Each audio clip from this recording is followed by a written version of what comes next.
Duty চলাকালীন সময় অনেক সময় দেখা গেল আমার পরনের কাপড় পাক না, তাহলে সেক্ষেত্রে আমার সালাতের কি হবে? প্রথম কথা হলো যে একজন মুমিন, একজন মুসলমানের কাপড় সবসময় পরনের কাপড় কি থাকবে? পাক থাকবে। আর সেটার পদ্ধতি কি? সেটার পদ্ধতি হলো পেশাবের পরে পানি ব্যবহার করতে হবে, টয়লেটের পরে পানি ইউজ করতে হবে ভালো করে, যাতে করে নাপাকি কাপড়ে বা শরীরে না লাগে, সেটা খেয়াল রাখতে হবে। যদি আপনি সবসময় এটা খেয়াল রাখেন তাহলে সেক্ষেত্রে আপনি সবসময় কী থাকবেন? পাক পবিত্র থাকবেন। আমাদের দেশে অনেক লোককে যদি আপনি নামাজের কথা বলেন তো বলে ভাই কাপড় ঠিক নেই। এটা একটা হাস্যকর কথাবার্তা। কেন কাপড় ঠিক নাই? আপনার কি ডায়রিয়া হয়েছে? কেন কাপড় ঠিক নেই? এটা তো কোনো যুক্তির কথা না যে আমার কাপড় ঠিক নেই। মুসলমানের কাপড় তো সবসময় কী থাকবে? ঠিক থাকবে। আপনি যখনই পেশাব করবেন, যখনই পায়খানা করবেন, তখনই সঙ্গে সঙ্গে আপনি কি করবেন? পানি ব্যবহার করবেন, তাহলে তো আপনার কাপড় ঠিক থাকে। অতএব কাপড় ঠিক রাখা তো খুব সহজ কাজ, ঠিক না? আমি ঠিক বিধায় আমাদেরকে এদিকটা খেয়াল রাখতে হবে যে আমার কাপড় সবসময় কী থাকতে হবে? ঠিক থাকতে হবে। এরপরেও যদি কখনো অসতর্কতাবশত আমার কাপড়ে পেশাব লেগে গেল বা নাপাকি লেগে গেল, তাহলে সেক্ষেত্রে সমাধান হলো যেই জায়গায় লেগে গেছে ওই জায়গাটুকু ধুয়ে ফেললেই চলবে। শুধু ওই জায়গাটুকু ধুয়ে ফেললেই কি চলবে? অনেকে মনে করেন যে কাপড়ে যেহেতু এক জায়গায় নাপাক লাগছে তাহলে কি করতে হবে? পুরা কাপড় ধুইতে হবে। ব্যাপারটা এরকম না।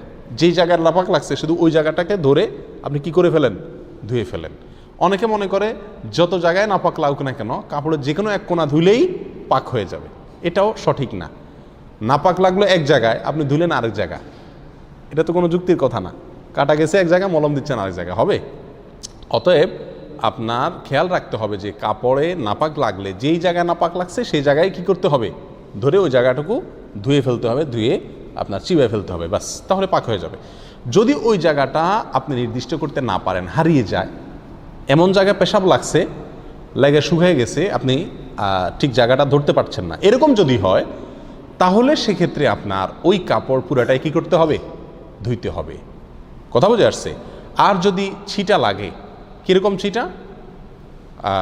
শুয়ের মাথায় যে পরিমাণ পানি থাকে সে পরিমাণ ছিটা যদি আপনার পেশাব করলে অনেক সময় আসে, হাড় বা শক্ত জায়গায় যদি পেশাব পড়ে এসে যায়, তাহলে সতর্কতা সত্ত্বেও যদি এরকম এসে যায় তাহলে ওইটা মাফ। ওইটার জন্য কি হবে না?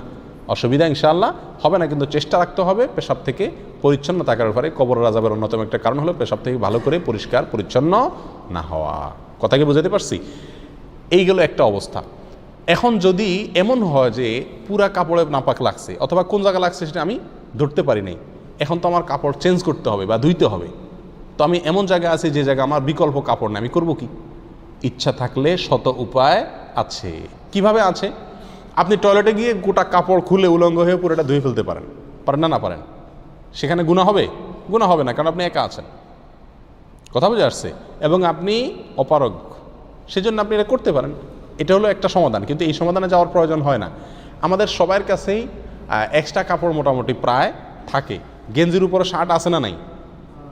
পাঞ্জাবি বেশিরভাগ সময় থাকে, গামছা থাকে, তোপ থাকে, আরও অনেক কাপড় চোপড় টুকটাক আমাদের কাছে থাকে। নাভি থেকে হাঁটু পর্যন্ত আপনি ঢাকলেন, কাঁধের উপরে কোনো একটা কাপড় থাকলো, তাহলে তো আপনি নামাজ পড়তে পারেন। এটুকু কাপড় নাই এরকম মানুষ কে আছেন বলেন? আপনি যেখানে যে অবস্থা থাকেন এটুকু কাপড় থাকে কি থাকে না?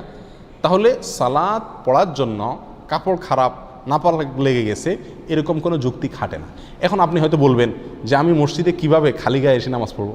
এটা কি সম্ভব? অসম্ভবের কিচ্ছু নাই। তো মানুষ হাসবে, হাসুক, আপনার তো ফরজ আদায় করতে হবে নাকি? আমার কাছে কি ফরজ আদায় করা বড় নাকি মানুষের হাসাহাসি থেকে বাঁচাটা বড়? এটা তো আমার ইমানের প্রশ্ন, এটা তো আমার ইমানের প্রশ্ন। অতএব নামাজ টাইম মতো পড়তেই হবে। আল্লাহ সুবহানাহু ওয়া তাআলা বলেছেন ইন্না সলাতা কানাত আলাল মুমিনিনা কিতাবাম মাওকুতা, নিশ্চয় নামাজ মুমিনদের জন্য নির্দিষ্ট সময়ের ভিতরে ফরজ করা হয়েছে। অতএব আমাকে নির্দিষ্ট সময়ে কি করতে হবে? নামাজ পড়তে হবে। আমাকে তার আগে অথবা পরে পড়া চলবে না।